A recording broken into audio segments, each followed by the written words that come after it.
Au nid, 10 heures ce matin. Malgré un imposant brouillard, ces jeunes agriculteurs s'apprêtent à passer à l'action.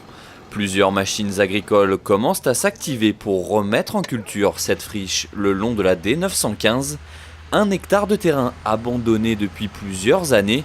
Ces agriculteurs dénoncent un gâchis foncier, résultat de préemption pour des projets qui n'aboutissent pas toujours. Plutôt que de laisser exploiter de façon précaire les agriculteurs en attendant que le projet aboutisse partie par partie, et on se retrouve avec des dizaines d'hectares qui sont inutilisés, qui deviennent des friches, et puis ça peut durer 10, 20, 30 ans sans qu'il y ait ni de construction, ni d'utilisation agricole. Cette action coup de poing a été menée par le syndicat des jeunes agriculteurs Île-de-France-Ouest. Après avoir été labouré, le terrain a été semé avec du blé.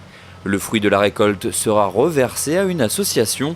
Objectif de cette démarche, dénoncer la pénurie de terrains agricoles disponibles malgré le nombre important de friches inexploitées. Le contexte est difficile parce qu'avant tout pour s'installer, on a du mal à trouver des terrains disponibles. Si on est fils d'agriculteur, on peut reprendre la ferme familiale, mais si on est deux frères ou un frère, une sœur, qu'on est deux sur la même exploitation, il n'y a pas de quoi vivre pour deux. Donc il faut trouver une autre exploitation, ça n'existe pas, c'est très rare. La consommation fait la rareté fait que les prix sont élevés et inaccessibles pour un jeune agriculteur.